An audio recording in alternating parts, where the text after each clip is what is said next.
Listo, entonces en la clase pasada estuvimos analizando las ondas transversales en las cuerdas y longitudinales y transversales en las barras, dependiendo de el esfuerzo que se le generaba a la sección de área transversal. Listo. Entonces hoy vamos a analizar cómo se propagan las ondas en un fluido. Entonces, para analizar cómo se propagan las ondas en un fluido, empecemos como con la descripción de qué tipo de ondas son las que se generan en un fluido en particular. Listo. Entonces, para que lo vean más sencillo, imagínense que yo tengo una columna puede ser una columna de gas o puede ser una columna que contiene un determinado fluido como esta que está aquí en este dibujito.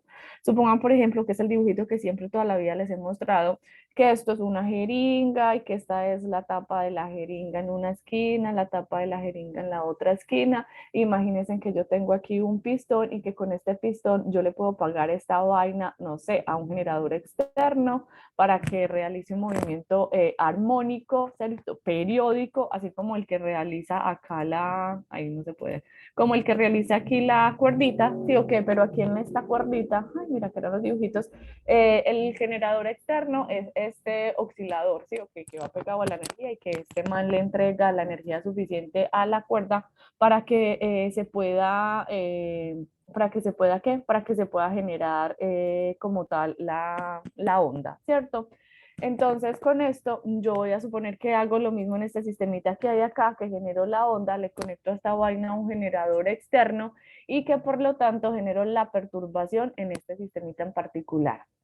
Se genera la perturbación se empieza a propagar como un chisme entre todas las partículas, así se empieza a propagar a lo largo de este fluido y entonces uno puede ver cómo la perturbación viaja a lo largo de todo el tubo, viaja de derecha hacia izquierda, ¿cierto? ¿De qué? De izquierda hacia derecha, al revés. Entonces, para lo que quiero este dibujito es para analizar cómo se da la perturbación. Entonces, yo voy a asumir que la dirección de propagación es esta, la dirección positiva del eje X. Y usted se va a concentrar sobre esta línea punteadita, se va a concentrar en una de las partículas, ¿cierto? Pongamos que quiere concentrarse en esta vieja de acá.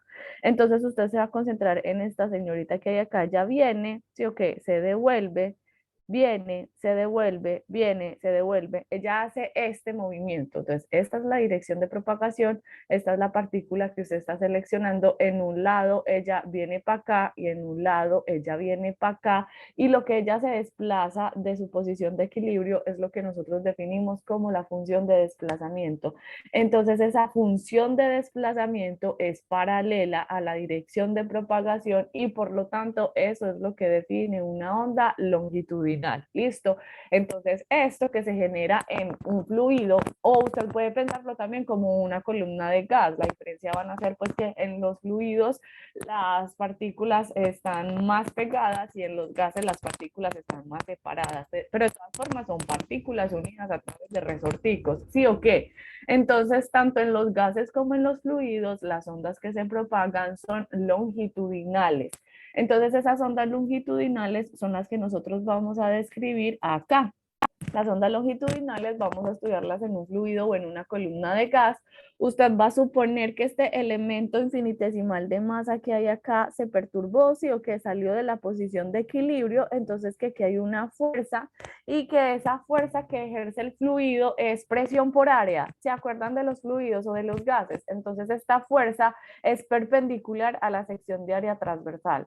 Por eso es que cuando uno dice que fuerza sobre área es proporcional a deformación, esta fuerza sobre área era un esfuerzo cuando uno habla de un sólido, pero es una presión cuando uno habla de un fluido o de un gas, ¿cierto? Entonces estos son como variaciones de la presión. Las variaciones de la presión son proporcionales a la deformación. Entonces acá esa fuerza sigue estando presente, esas presiones siguen siendo proporcionales a la deformación y para uno poder quitar esta proporcionalidad tiene que establecer el igual metiendo una constante que tenga el mismo signo, no el mismo signo, no, la misma unidad de lo que hay a un lado y al otro, ¿cierto? Entonces esto tiene unidades de presión. Esto es adimensional porque una deformación es medir un desplazamiento a lo largo de un espacio. Entonces eso es metro sobre metro, toda la bolita es adimensional. Entonces la constante debe tener las mismas unidades de lo que hay definido a este lado que hay acá.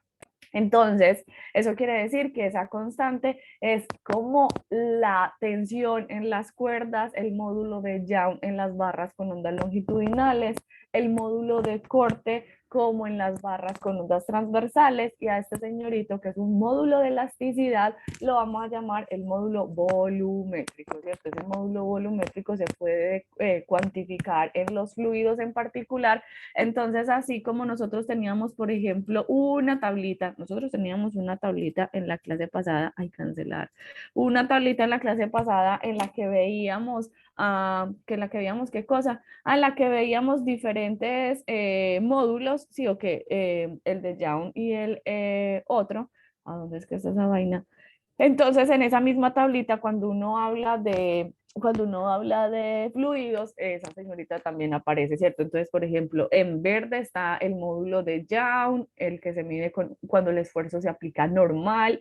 En moradito está el módulo de corte, cuando a la barra se le ejerce un esfuerzo tangencial. Y en azulito está el nuevo módulo que se presenta para los gases y que se presenta para los fluidos. Entonces solo hay dos ejemplos, ¿cierto? Está el mercurio con su densidad y con su módulo volumétrico, y el agua como fluido con su densidad y con su módulo volumétrico, ¿cierto? Entonces están las dos características, la propiedad elástica y la propiedad inercial. Entonces con eso y con lo que aprendimos en la clase pasada, como la rapidez de propagación de las ondas es proporcional a una propiedad elástica y a una propiedad inercial en una raíz cuadrada, entonces vamos a definir que las ondas longitudinales en un fluido o en un gas se propagan con una cantidad elástica proporcional al módulo volumétrico y una cantidad inercial inversamente, porque la velocidad es inversamente proporcional a esa densidad, ¿cierto? Y usamos densidad volumétrica porque esta fuerza es aplicada a la sección de área transversal A de un elemento infinitesimal de masa de M con grosor de X, ¿cierto? Entonces, si yo le hago la sumatoria de fuerzas a este elemento infinitesimal y le encuentro las dos fuerzas y las igualo a masa por aceleración, voy a encontrar una ecuación de onda, y de esa ecuación de onda yo voy a conseguir ese término, ¿cierto? Va a ser un dc de t, la ecuación de onda sería esta, b sobre rho por la derivada del desplazamiento con respecto a la posición. Y de ahí es de donde uno concluye que en los fluidos hay una onda, hay un movimiento oscilatorio repetitivo que se repite con lambda, con un periodo, con todas esas cantidades, y lo nuevo es que la rapidez de propagación de las ondas en ese sistema va a depender del módulo volumétrico y la densidad volumétrica, ¿listo? Entonces este sistema va a tener una densidad inicial asociada. Esa tajada más bien va a tener una densidad inicial asociada. Ahora, si uno se pone a analizar un experimento como este que hay acá, donde hay partículas del medio que se desplazan una cierta cantidad de la posición de equilibrio, y piensa en este experimento como tal, medir esta separación promedio para una de las partículas del medio como tal en el experimento, ya pensando el experimento como tal de la vida real, medir este desplazamiento de uno de los puntos del medio alrededor de su posición de equilibrio, esta vaina es súper recontra complicada, ¿cierto? Imagínense en promedio uno cómo va a medirle esa vaina a una de las partículas del medio. En cambio, usted podría, si esto es aire o si esto es un fluido o si esto es un gas X, usted podría meter un dispositivo dentro del sistema que le permita medir punto a punto cómo va cambiando la presión o cómo va cambiando la densidad, ¿sí o qué? Y eso va a ser un indicio de esa función de desplazamiento. Entonces, como medir el desplazamiento experimentalmente es algo tan complicado, en las ondas que se propagan en un fluido o en un gas se suelen definir otras ondas en proporción, ¿cierto? O en comparación con lo que le va pasando a la presión y a la densidad. Entonces, ¿cómo se hace eso? Si yo me pongo a pensar en esta definición de delta de P igual a una constante por dc de X, y yo me planteo un ejemplo sencillito en donde si de xt tenga una forma funcional súper sencillita como esta, seno de kx menos omega t, Y yo cojo esta vaina y la derivo con respecto a la posición. Si yo derivo el desplazamiento con respecto a la posición para generar una deformación, entonces la derivada del seno es un cosenito, el si subserito es una variable constante y la derivada interna con respecto a la posición me saca un K. Si yo solo analizo esto que se llama la deformación y que la deformación se produce cuando hay cambios en presión o cuando hay cambios en densidad, cuando existen cambios de alguna variable, entonces si yo analizo toda esta definición de la deformación de psi de x, vean lo que pasa. Tiene una función trigonométrica que la describe tipo seno o tipo coseno y depende de la posición y depende del tiempo. Y eso era lo que definía un perfil viajero. Un perfil viajero debía depender de la posición, debía depender del tiempo y debía estar acoplado a través de un signo más si una onda avanza en la dirección negativa o de un signo menos si la onda avanza en la dirección positiva, ¿cierto?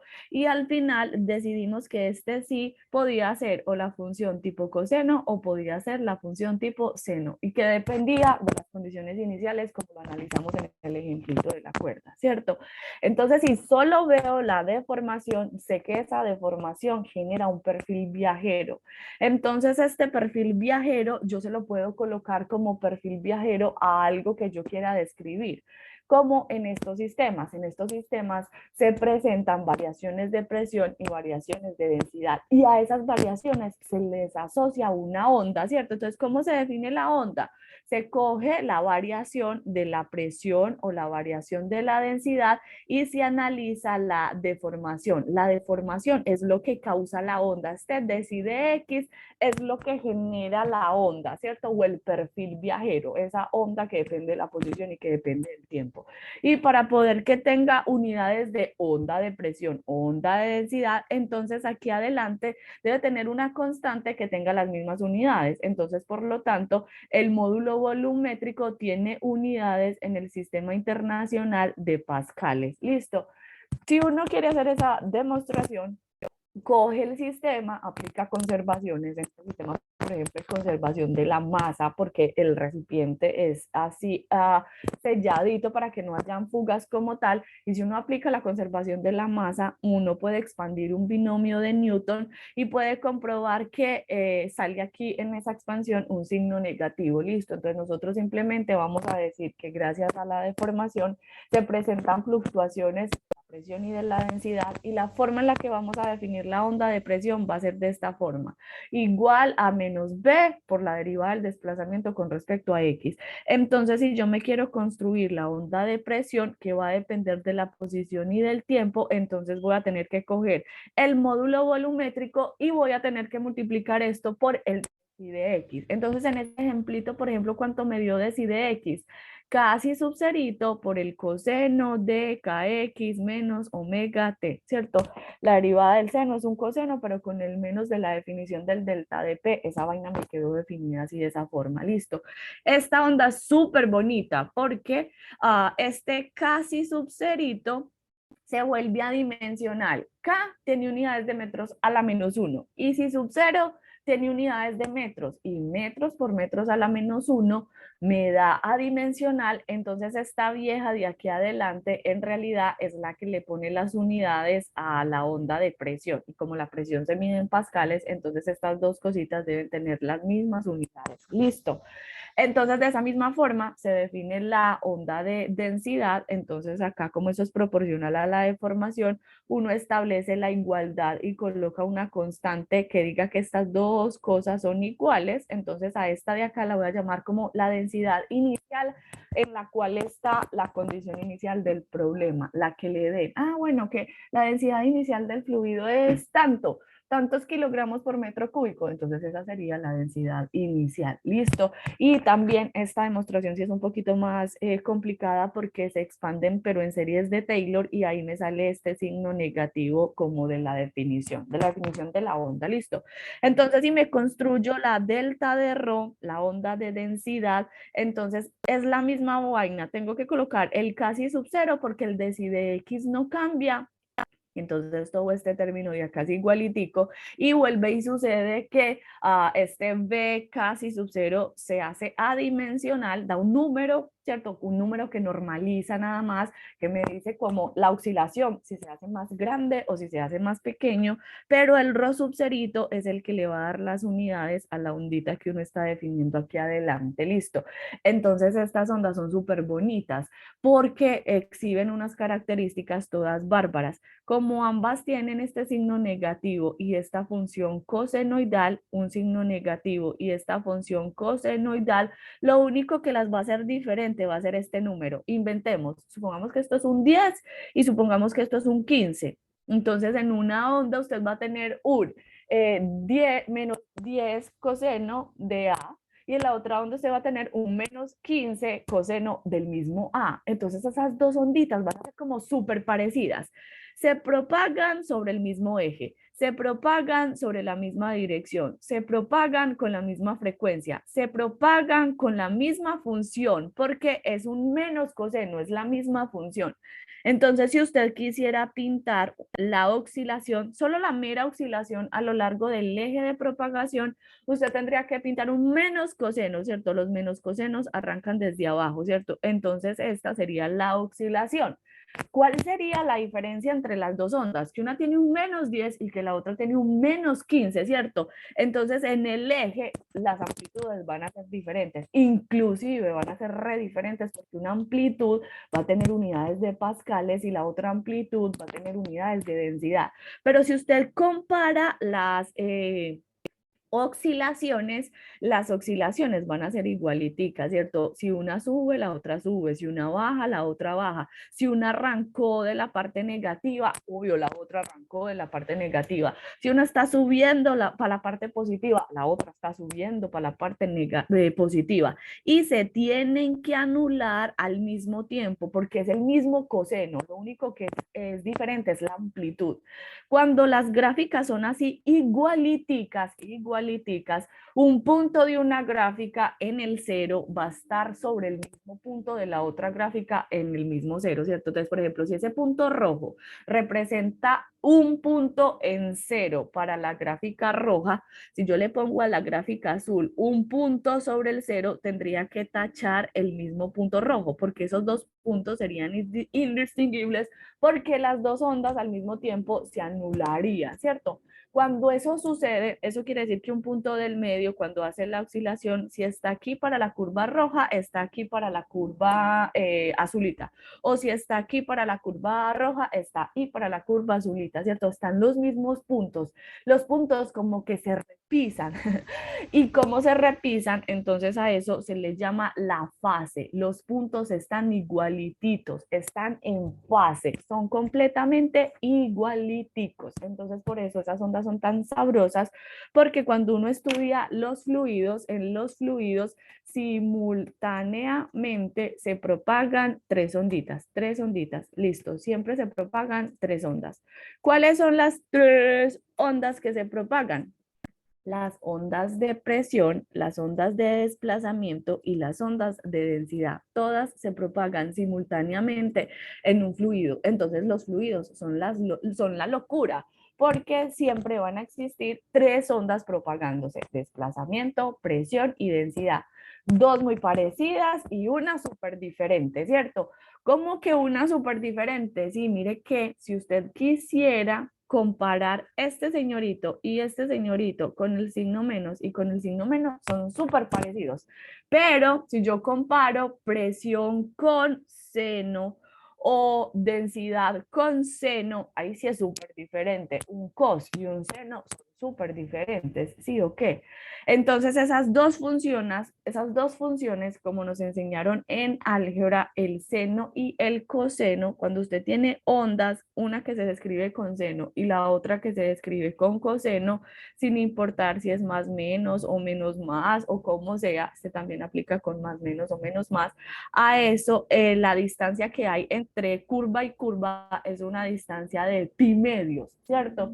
Como vimos en la clase pasada, que uno podía sumar ese pi medios en la condición inicial de la cuerda para transformar ese seno de A más pi medios en coseno de A. Cuando usted tenga dos ondas, una con seno y la otra con coseno, a esas ondas se les llama ondas en cuadratura. ¿Listo? Si las compara con la misma función, más menos cos, entonces están en fase. O puede ser más menos sen, más menos sen. ¿Qué quiere decir? Que una sea seno y que la otra sea seno. Que una sea menos seno y que la otra sea menos seno. O con coseno, que una sea coseno y que la otra sea coseno. O con menos, que fue el caso que acabamos de analizar, que una sea con menos coseno y que la otra también sea con menos coseno. Esa es la definición de fase. Ambas descritas con la misma función y con el mismo signo, con el mismo signo. Y otra definición es la definición contraria, ¿cierto? La contraria es que una sea seno y que la otra sea menos seno, ¿verdad? Que son contrarias. También puede pasar con el coseno, listo. Entonces a esta la vamos a llamar la definición de la contrafase. Entonces yo a veces utilizo esas palabras, a veces digo, bueno, las ondas están en cuadratura, o las ondas están en fase, o las ondas están contrarias, ¿listo? Entonces fase quiere decir que van iguales, como cogidas de la mano, y contrafase quiere decir que van contrarias, ¿listo? Contrarias es dos, miren las dos funciones, un seno y otro menos seno. Si para arriba dibujo el seno que va para la amplitud positiva, el menos seno quiere decir que en el eje se viene para bajito a buscar la amplitud negativa. Entonces la contraria sería esta. Entonces vean por qué son contrarias. Mire, si una abre para arriba, la otra abre para abajo. Si una abre para arriba, la otra abre para abajo. Son contrarias. Eso es la contrafase para mí. Listo. Así como se definió en álgebra. Entonces, la ricura de los fluidos es que en ellos se propagan simultáneamente tres onditas, ¿cierto? Que son la onda de desplazamiento, la onda de presión y la onda de densidad. Listo, son la sabrosura de los medios como tal. Eso quiere decir que cuando uno se pone a estudiar el aire en el cual se propaga pues el sonido, ahí es, vamos a analizar como el caso del sonido ya como tal, el sonido es un medio, que el sonido es un medio, no, el sonido es una onda muy rica en la cual se propagan simultáneamente tres ondas, ¿cierto? Presión, desplazamiento y densidad. Entonces, cuando usted se pone a analizar la onda sonora, usted se imagina esto. Miren ahí cómo se ve de poderoso. Es que este videito de aquí es muy poderoso porque se alcanzan a notar completamente como las zonas, vean los puntos, se juntaron como para la mitad, se abren para los lados, se juntan para la mitad, se abren para los lados, se juntan para la mitad, se abren para los lados y así sucesivamente. Uno se va pillando como la perturbación va como marcando zonas de compresión, expansión, compresión, expansión, compresión, expansión, ¿cierto? Y se va marcando pues como claramente el desplazamiento de los puntos del medio alrededor de la posición de equilibrio. Entonces lo que nos hace falta es estudiar justo eso, ¿cierto? Vamos primero como con todas las definiciones matemáticas.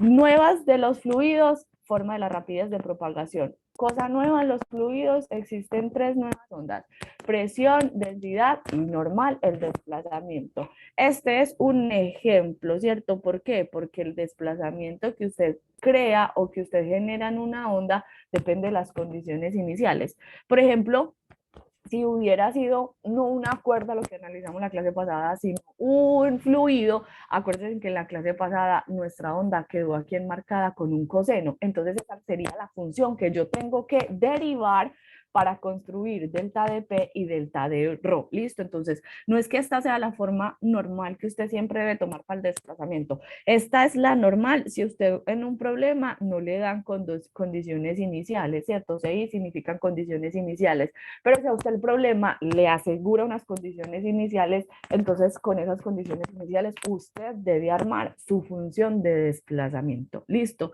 Entonces, con eso ya tendría como clara la variación de la rapidez de propagación de las ondas longitudinales en un fluido y ya tendría que analizar el gas específico que quiero, en el que quiero centrarme, ¿cierto?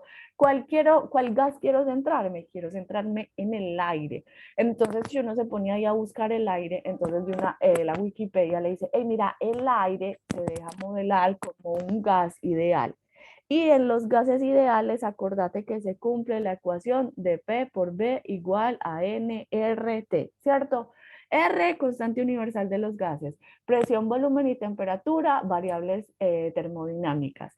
Y en el gas ideal, aire gas ideal, se cumple que como el 78% es ¿de qué tiene más el aire? No me acuerdo, yo no sé por qué siempre se me olvida. El aire tiene en porcentaje N2 y O2, ¿cierto? Y tiene esos tipos de moléculas que tienen dos átomos por cada molécula, gracias a ese 2 que hay allá abajito, tiene pues cada uno de ellos con un determinado porcentaje. Y el porcentaje que yo tenía por acá reportadito era así, claramente, ¿cierto? El 78% tiene más del N2 y el otro porcentaje es de 21%, más o menos, ¿cierto? Si yo me pongo a analizar este 2 que hay por cada uno de estos y este 2 que hay por cada uno de estos, y recuerdo lo que aprendí en termo, entonces en termo me decía que este 2 me decía que ese sistema tiene dos átomos por cada molécula, ¿sí o qué? Y eso era para definir uno de los tipos de gases con los que trabajamos, que era el diatómico, ¿cierto? Y en los gases diatómicos había un coeficiente adiabático que tomaba un valor, ¿sí o qué? ¿Cómo uno lo sacaba? Uno sacaba el coeficiente adiabático así, como son dos átomos por moléculas, entonces eran 3 grados de libertad traslacional, uno rotacional y uno vibracional. Entonces el CB era proporcional a estos 5 grados de libertad, multiplicado por el teorema de equipartición, que es R medios. Entonces CB es 5 medios y el CP es eso más 1, o sea que es 7 medios. Y el gamma es CP sobre CB y si CP sobre CB y si usted hace esa división, entonces eso le queda 7 quintos, ¿cierto? Y 7 quintos le da 1.4, entonces por eso es que uno dice que en los gases diatómicos el coeficiente adiabático vale 1.4, ¿cierto? Resumen de termodinámica. Y hay algo nuevo en los gases ideales, como el aire que estamos analizando, en donde vamos a estudiar el sonido propagándose, existe algo que se llama la aproximación adiabática. En la aproximación adiabática se puede medir la elasticidad del sistema que usted está analizando, ¿cierto? Y ese módulo de elasticidad, acuérdense que se expresa a través del módulo volumétrico B. Como él tiene unidades de presión, entonces obviamente a este lado debe ir la presión a la que se encuentre su gas inicialmente, y en la aproximación adiabática, este módulo volumétrico se permite medir conociendo las características del gas, si es monoatómico o diatómico, y conociendo la presión inicial. Entonces, de esa forma, sí, uno puede calcular cuánto vale el módulo volumétrico. Y con eso, entonces usted puede armarse la expresión de la rapidez de propagación, porque como de todas formas sigue aplicándose de que es B sobre ρ hacer pues un gas, un fluido, entonces acá es donde usted aplica las nuevas aproximaciones. ¿Cuánto vale B? Gamma P. ¿Y cuánto vale ρ? Déjelo como ρ. Entonces acá esta ecuación se simplifica y toma una dependencia toda sabrosa con la temperatura. Voy a poner la dependencia. Entonces, ¿cómo voy a poner la dependencia? Voy a coger esta ecuación y en esa ecuación voy a sacar el ρ. Porque yo sé que ρ es masa sobre volumen, entonces el volumen es masa sobre ρ. Entonces esto B lo voy a escribir como m sobre ρ. Y de esta ecuacióncita me voy a despejar lo que quiero. ¿Qué me estorba? La masa. Entonces la mando a dividir y la quito de acá. Y luego este n lo voy a colocar en el denominador del denominador. Cosa que si hago ley de oreja, tiquiti, vuelve y sube. ¿Listo? Porque cuando uno trabajaba con gases, bueno, o también cuando uno trabaja con fluidos, uno habla más de M grandota, que es la masa molar, una que definimos por allá en la clase de la descripción macroscópica del gas ideal. Así que esta vaina se transforma en una ecuación nueva que depende del tipo de gas. Entonces, ¿qué me queda? Raíz de gamma, ¿cierto? Y en todas las partecitas en las que aparezca P sobre ρ, voy a meter todo este pedazo de acá. P sobre ρ, voy a meter todo ese pedazo en función de la masa molar. Entonces es R, constante universal de los gases, temperatura y masa molar. Lo he separado así por pedacitos porque la raíz distribuye. Entonces, yo sé que gamma vale 1.4, que la constante universal de los gases en el sistema internacional es 8.314 en Joule, ¿cierto? Sobre mol por Kelvin. Y la masa molar del aire es aproximadamente 0.028 kilogramo por metro cúbico. No, igual que por metro cúbico, oigan pues, kilogramo por mol, porque es kilogramo por mol la definición de masa molar. M chiquita, que es kilogramo, sobre N minúscula, que es mol. Entonces, si yo pongo todo eso en una calculadora, le meto esa vaina a la calculadora, le saco la raíz, esto me va a dar un número. Llame, por ejemplo, a ese número alfa, listo, y haga el cálculo ahí si le da tiempo, ¿cierto? Entonces la velocidad se puede expresar como alfa por la raíz de la temperatura. Solo que este alfa es un número repeligroso. Yo la voy a escribir así, pero después de aclarar el repeligro. A mí ese número me da 20 con algo. Le voy a cortar el algo porque generalmente esa es la forma promediada en la cual se trabaja la rapidez de propagación del sonido en el aire. Entonces es un 20. Entonces esta velocidad nueva me queda como 20 raíz de la temperatura. El sonido en el aire se propaga dependiendo directamente de la temperatura. Listo. A 0 grados centígrados se propaga 332 y en un día recaluroso en donde hay veranos y okay, en los climas en donde los veranos son súper altos, en esos sistemas la velocidad del sonido alcanza valores de 355 metros por segundo, ¿cierto?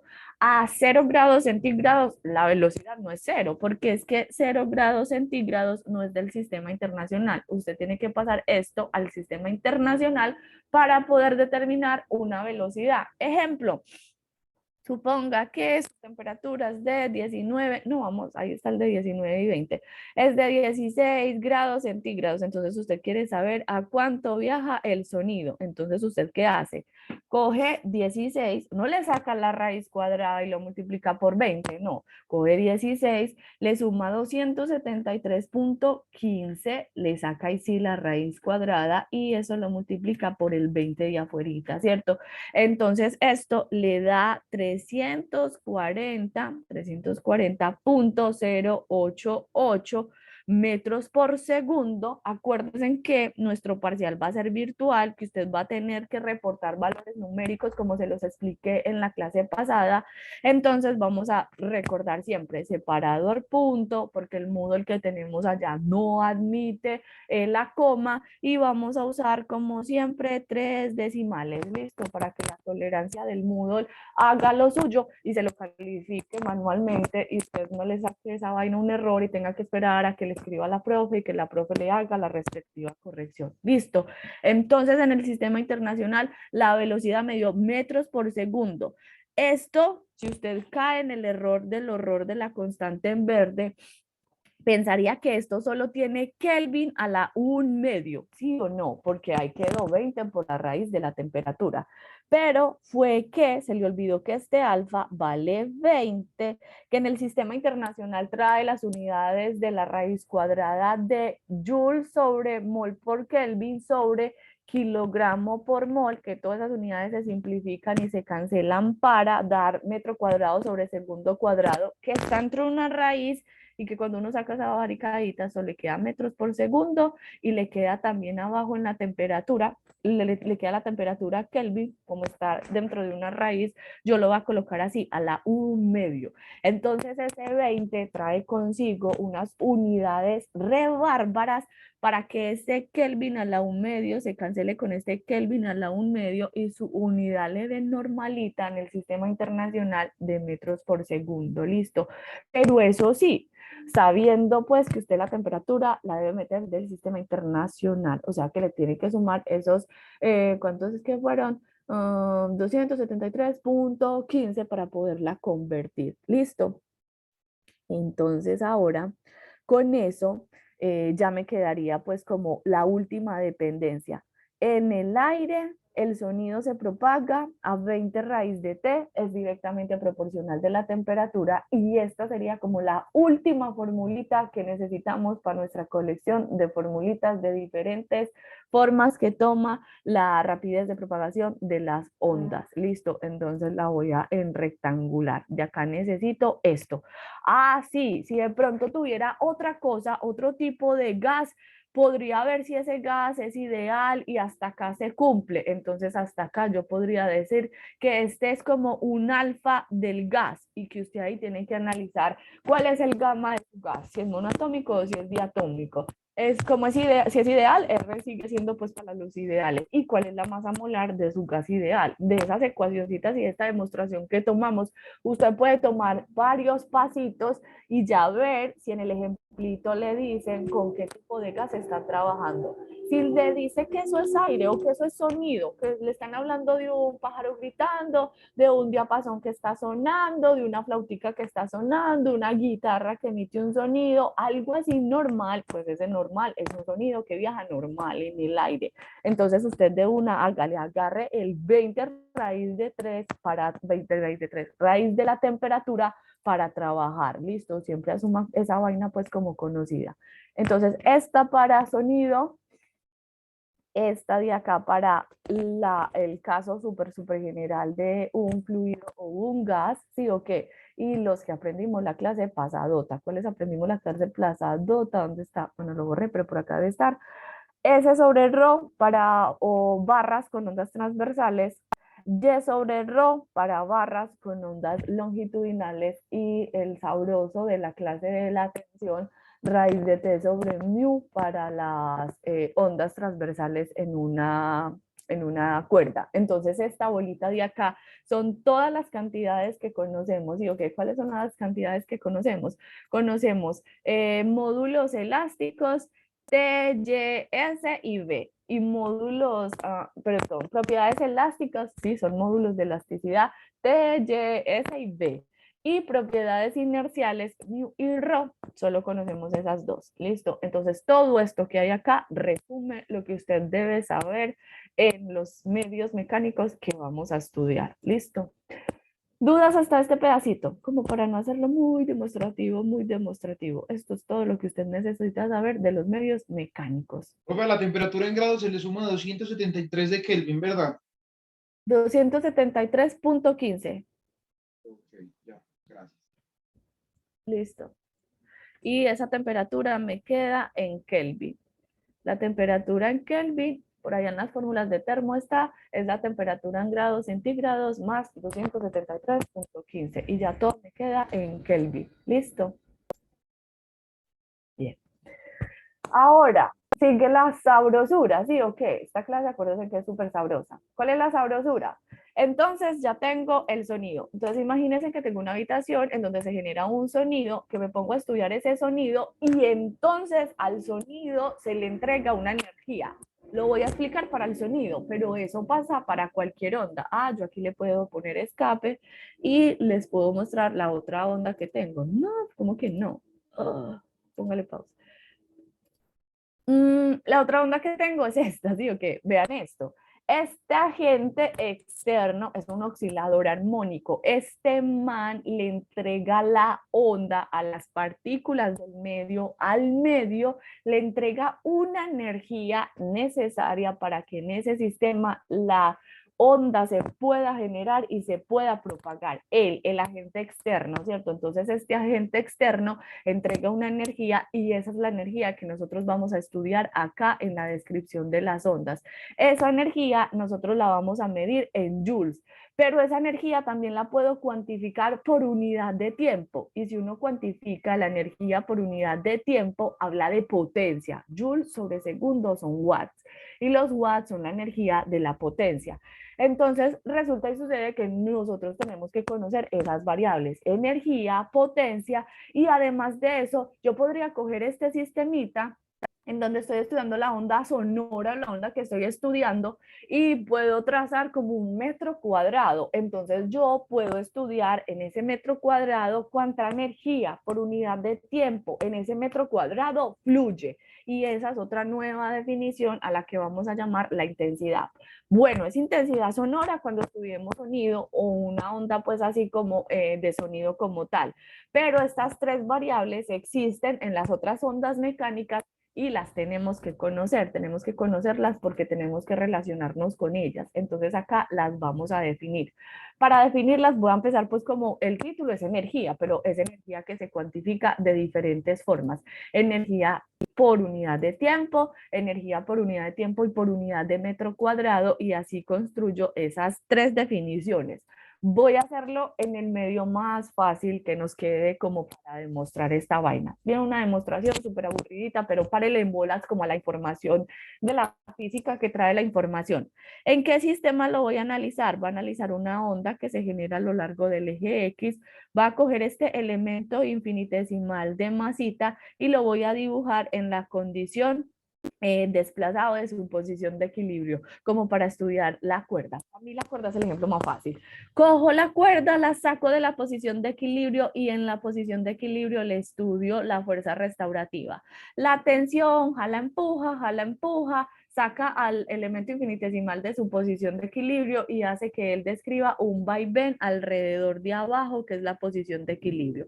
Esta fuerza se puede descomponer en estas dos componentes. A la roja la voy a llamar TX y voy a tratar como de repasar lo que vimos en la demostración de cuerdas. Y a esta la voy a llamar tensión en Y. ¿Listo?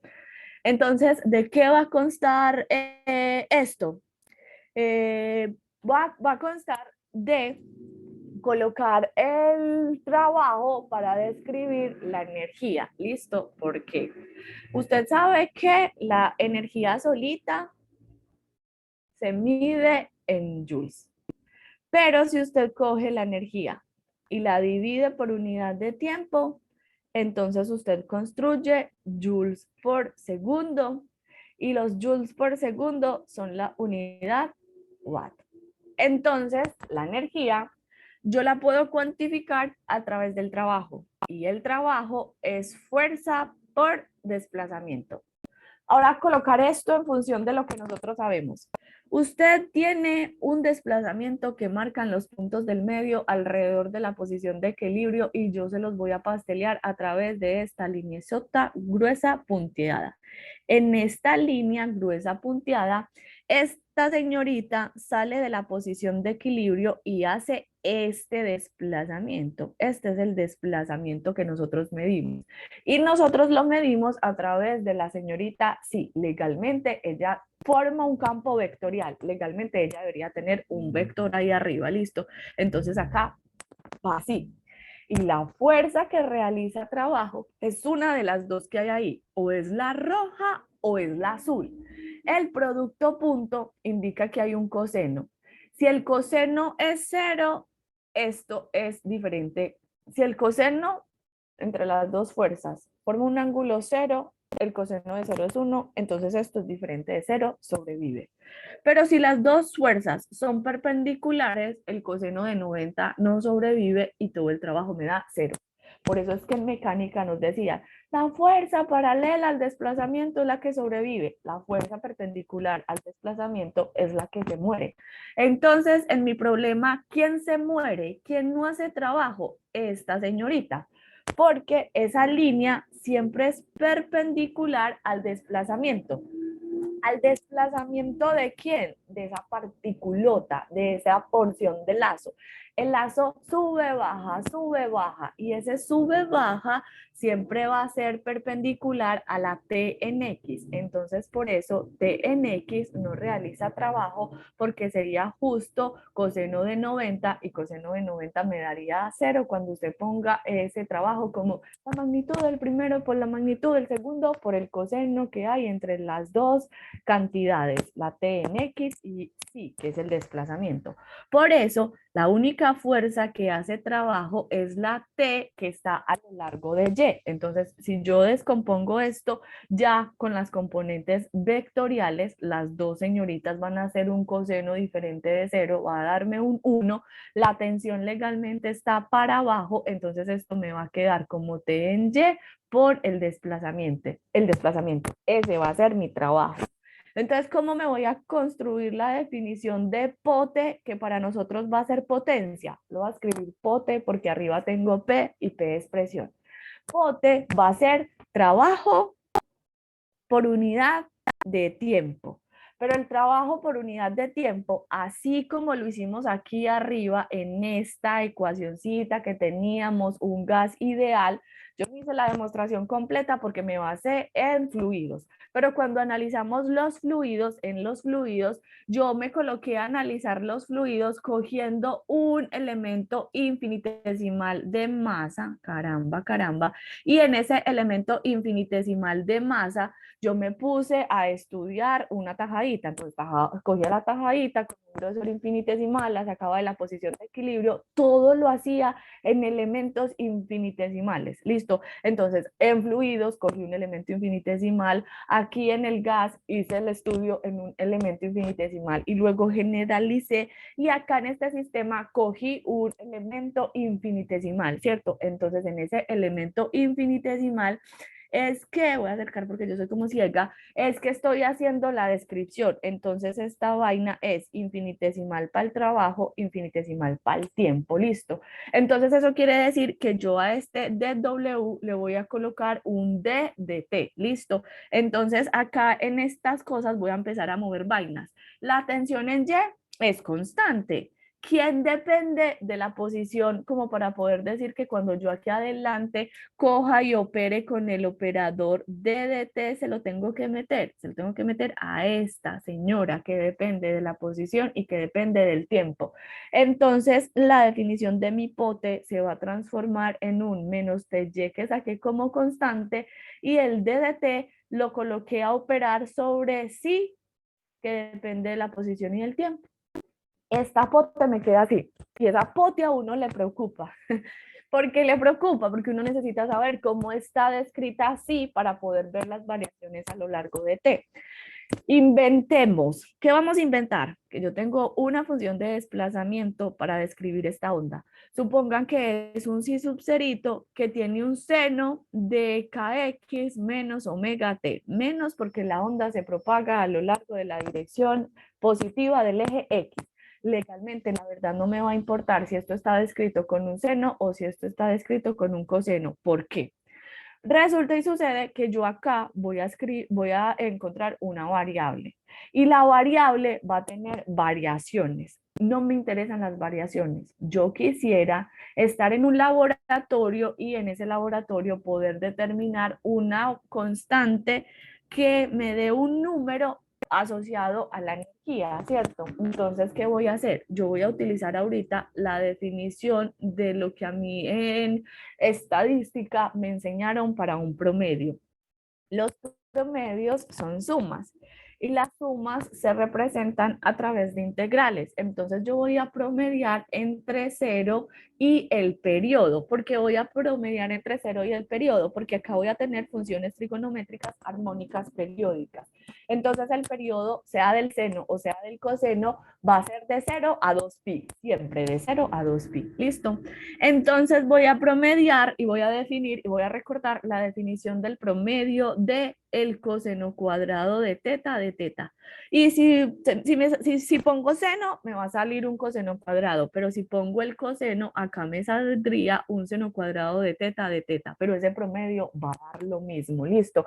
Entonces, por eso, la verdad, no importa si usted coge esto con un seno, con un coseno, con un menos seno, con un menos coseno, la función que quiera, listo, este promedio que voy a definir allá no le va a cambiar y legalmente le va a dar lo mismo.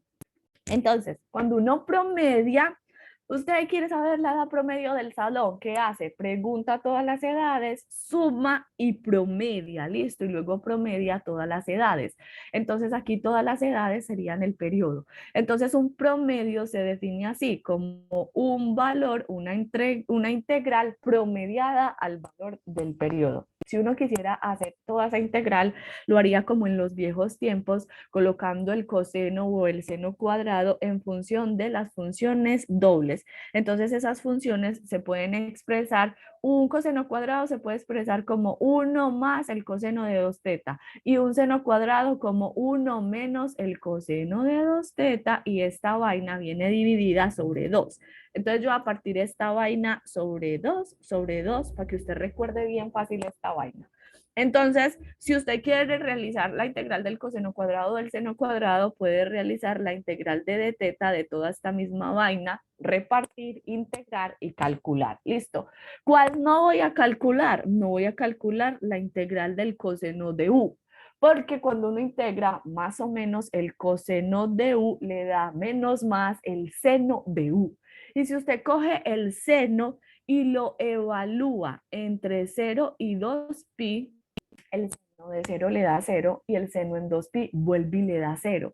Entonces esa última integral que hay ahí no contribuye, por eso uno no la hace y solamente se queda con este pedacito que hay acá. Este pedacito es muy fácil de integrar. La integral de un medio de teta es teta medios, pero este teta medios usted lo tiene que evaluar entre 0 y el periodo. Y si usted evalúa esa vaina entre 0 y el periodo, pues entonces esa vaina en 0 le da 0, pero en el periodo le da periodo medio, pero como en la integral esa vaina que adelante viene multiplicada por 1 sobre el periodo y periodo se cancelan y el resumen es que toda esta vaina siempre le va a dar un medio, listo.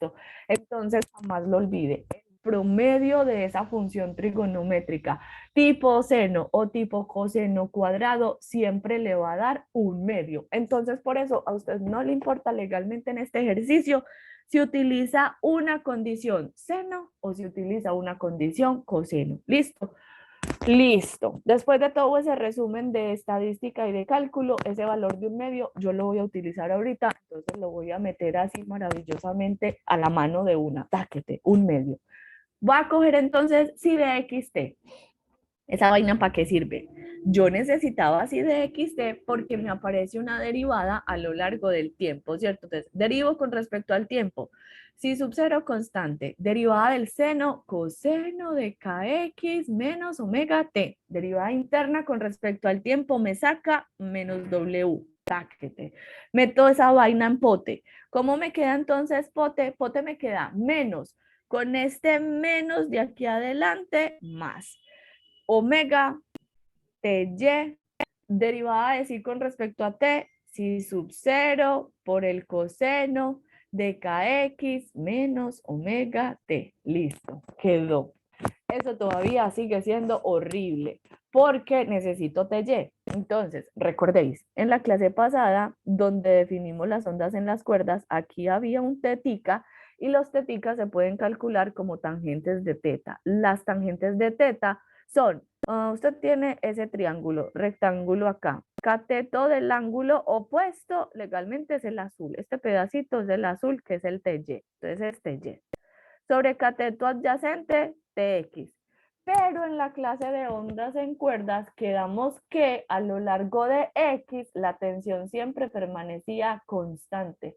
Entonces, en realidad uno no distingue un T1X de un T2X, de un posible T3X, no se distinguen los T's en X, porque como en X los puntos del medio no se desplazan, la tensión permanece constante. Entonces esto es una carreta, no hay T en X, entonces quites a X. Si usted quita esa X, esa es la tensión purita de su cuerda. Y las tangentes en ondas, ¿se acuerdan? Son pendientes.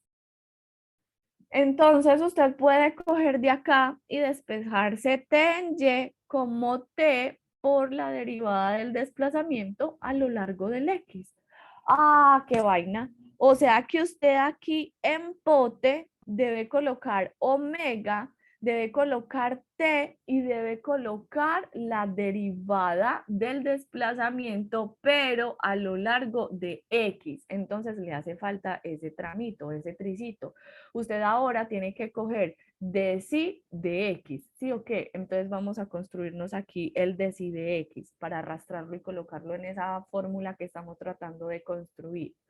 Cojo si y lo derivo con respecto a x, tal como la deformación, ¿cierto? Entonces, si sub 0, derivada del seno, coseno. Derivada interna con respecto a x me saca k. Ahí ya no sale menos, listo. Voy a poner adelante primero la k. Ay, carambola, ¿dónde está el lápiz? K. Y miren qué bacano. Este si sub 0 se va a sumar con el si sub 0 que hay acá en un si sub 0 al cuadrado. Y este coseno se va a sumar con este coseno que hay acá en un coseno cuadrado. Por eso necesitábamos el coseno cuadrado.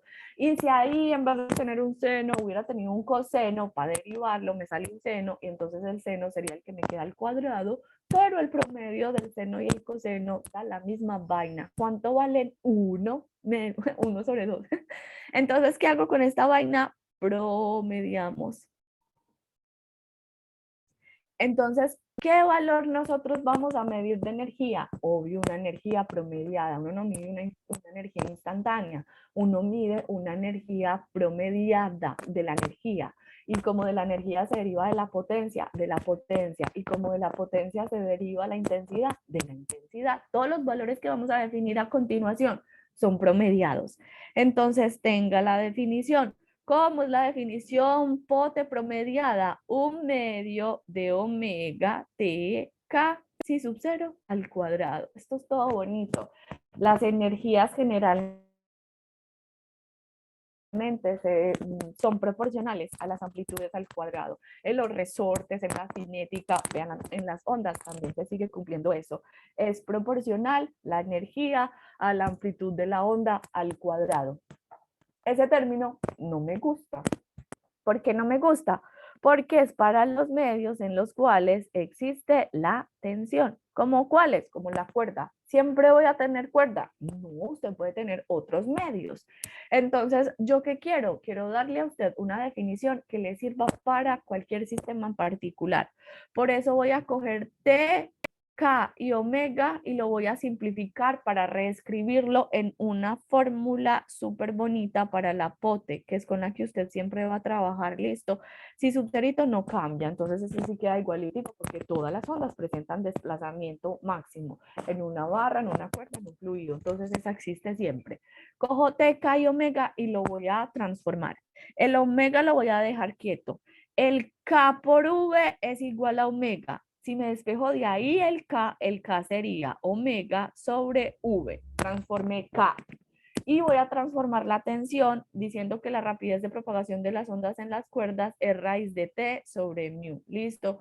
Entonces de acá la tensión, si me la despejo, sería V cuadrado por mu. Elevando al cuadrado la V.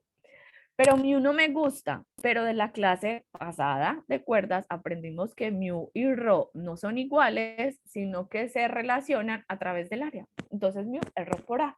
Entonces voy a quitar la tensión, la voy a meter como un v cuadrado y el mu lo voy a meter como un rho por A. Listo. Y esta ecuación, si es la ecuación re poderosísima para la energía por tiempo que existe en el movimiento oscilatorio. Entonces este V y este V se cancelan y estas dos señoritas se refuerzan. Entonces al final, ¿cómo me queda la ecuación que va a definir la energía promedio, la que usted necesita para determinar ciertas variables? Va a quedar un medio de ρ por B por A y me quedó haciendo falta un tricito de espacio para poder escribir a omeguita al cuadrado. Toda esta expresión es la energía por unidad de tiempo que transporta la onda, ¿cierto? Ah, ¿por qué la transporta? Porque aquí hay un flujito. Como esto es una rapidez, entonces esta es la rapidez con la que esta variable fluye. ¿Y por qué fluye? Al final esta vaina quedó positiva, quedó positiva, quedó positiva, quedó positiva. Entonces eso quiere decir que esa variable fluye sobre la dirección de propagación de la onda. Entonces esa es la energía que fluye por unidad de tiempo en el movimiento oscilatorio. Listo, así la vamos a definir. Energía que fluye. Listo. Bueno, legalmente, energía por unidad de tiempo. Entonces, mejor para ser como más estrictos, energía por unidad de tiempo en una onda. Pues en el movimiento oscilatorio es en una onda. Listo, primera definición. Segunda definición, esa energía, acuérdense del dibujito de ahorita, usted la puede cuantificar por unidad de tiempo, pero esa energía por unidad de tiempo también la puede cuantificar por unidad de área. Y a esa vaina se le llama intensidad. Legalmente se va a definir con una I, pero si usted está viendo campos, no quiero que le ponga esta vaina amperios, entonces le voy a poner inte, de intensidad. ¿Listo? O pues que es pote sobre A, y pote se mide en watt. Entonces, ¿en qué se mide la intensidad? En watt sobre metro cuadrado. Esa es la unidad de la intensidad, watt sobre metro cuadrado, porque la unidad de pote es watt, W solita. ¿Listo? Y esa señorita, entonces, es la intensidad. Y a la definición de arriba simplemente habría que quitarle el área. Entonces es un medio de ρ por B sin A, omega cuadrado, si sub 0 cuadrado, ¿listo? Entonces esta señorita se parece a esta de acá arriba, es energía por unidad de tiempo, pero esta berraca tiene una palabra de más. Es energía por unidad de tiempo y por unidad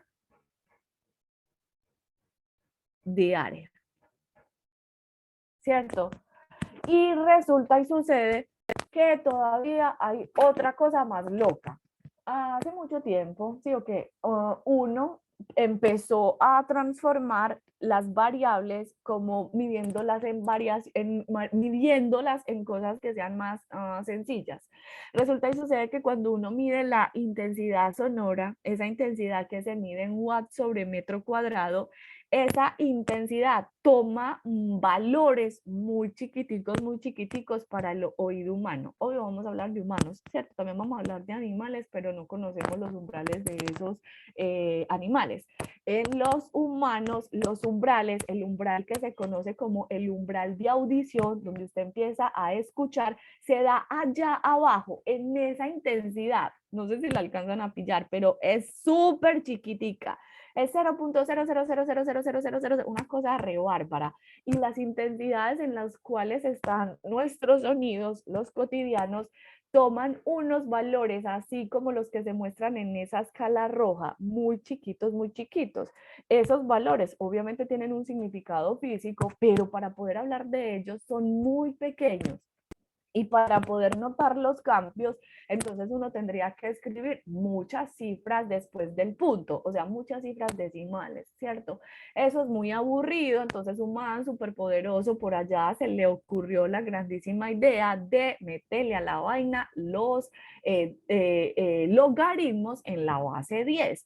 Entonces ese umbral de audición de nosotros que está establecido en 0.00000000001 está en 10 a la menos 12. Entonces en vez de escribir el valor de la derecha tan tedioso con ese montón de ceros, lo vamos a escribir así: 10 a la menos 12, 10 a la menos 9, 10 a la menos 6, 10 a la menos 3, y entonces nos vamos como a preocupar por, en la escala de los logaritmos, como cuál es el número al que debemos elevar el exponente, pues, para poder encontrar un determinado número, ¿cierto? Entonces, por ejemplo, ahí yo sé que 10 a la 2 me da 100, entonces que el logaritmo en base de 10 de 100 es 2. Vamos a utilizar la escala de los logaritmos, entonces es como una renormalización de las escalas. ¿Para qué vamos a hacer eso? Para los sonidos, porque queremos saber si un sonido es muy alto o muy bajito. Listo, entonces todos estos números los vamos a transformar en unas nuevas escalas y vamos a empezar a poner esa escala en base del 10, ¿cierto? 10 a la menos 12, 10 a la menos 11, 10 a la menos 10. Luego le vamos a sacar el logaritmo, ¿cierto? Y para que ese número no quede tan chiquito, lo vamos al mismo tiempo a multiplicar por 10. Entonces, a esa nueva unidad que tiene un logaritmo de una intensidad normalizada, se le llaman los Beles. El mancito teso que descubrió toda esta vaina fue Alexander Graham Bell. Entonces, en honor al Bell, él puso a su unidad el Bell. Pero como aún todavía seguía siendo tan chiquitica, entonces el man cogió el Bell y lo multiplicó por 10. Entonces lo llamó decibeles. Deci quiere decir 10, 10 beles. Así como uno hace en las otras unidades y multiplica por 10, pues. Entonces nosotros nos vamos a inventar una nueva unidad que vamos a llamar los decibeles, que van a estar no en escala de 0 a 12, ¿cierto? Sino en escalas de 0 a 120. Entonces, la variable que vamos a definir para la intensidad y para hablar, pues, como cuando una onda es muy alta o muy alta, la vamos a llamar el nivel de intensidad. Y este nivel de intensidad lo vamos a cuantificar a través de la letra griega beta. Este beta es el que me va a dar 10 veles. Los decibeles los vamos a abreviar así, dB mayúscula, B por veles, D chiquita por 10 partes de los veles, ¿listo? Entonces el man que hizo, midió en los humanos cuál era la base para uno, pues la base es como el punto cero de la energía potencial, como en donde el oído dispara la audición, lo dispara en 10 a la menos 12. Entonces coge la intensidad, la normaliza. Si yo pongo I sobre 10 a la menos 12, 10 a la menos 12 es la intensidad del punto cero, ¿cierto? Si yo pongo esta intensidad acá en el sistema internacional, todo el paréntesis se vuelve adimensional porque esos 10 a la menos 12 tienen unidades de watt sobre metro cuadrado y ese número, como era chiqui, le sacaba el logaritmo y para que no siga siendo tan chiqui, lo multiplica por los 10 decibeles. Entonces, de esta forma sí se construye una nueva variable para poder dar cuenta cuando un sonido es muy alto o muy bajo. ¿Listo? Y a eso, señorito, lo vamos a llamar el nivel de intensidad.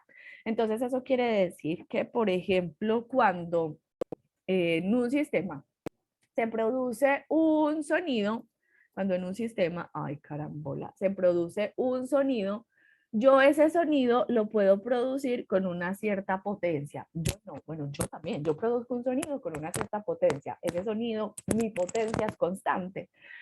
Si yo fuera un parlante así sonando con esta carreta así tan rápido que voy porque necesitamos terminar el tema y toda esta vuelta, si este parlante hablara, como está conectado a la electricidad, entonces la electricidad, ¿cierto? Genera una onda con una potencia que es constante. Entonces el parlante habla y se propaga una onda y supongan que esto tan horrible que acabo de dibujar es una onda armónica que se propaga esféricamente en todas las direcciones.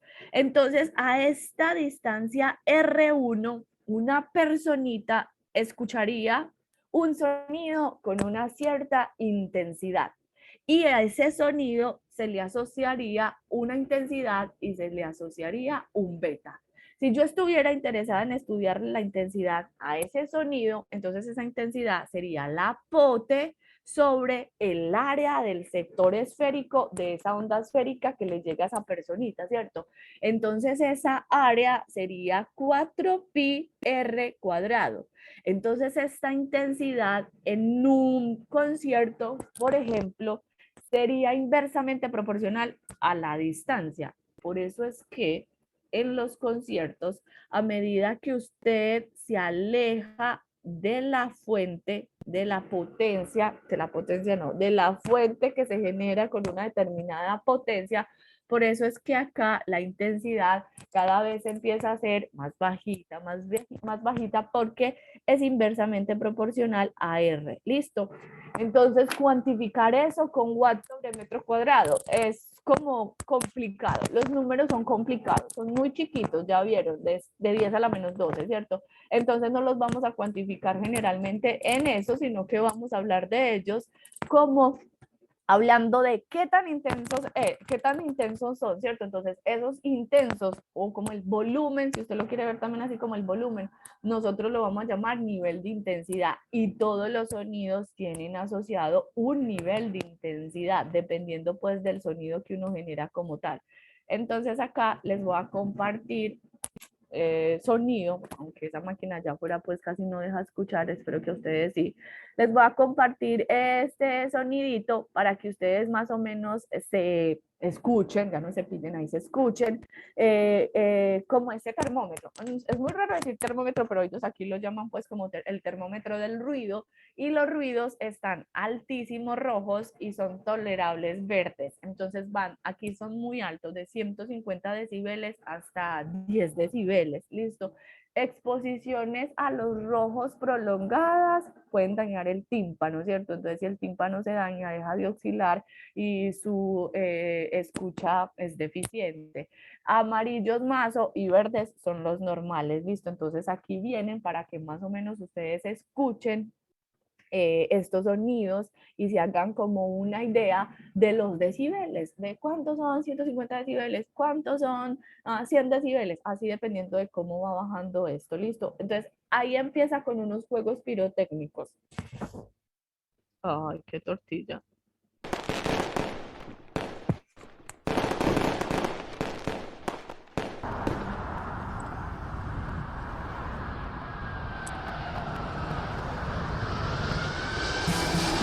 En el concierto, hoy en el concierto.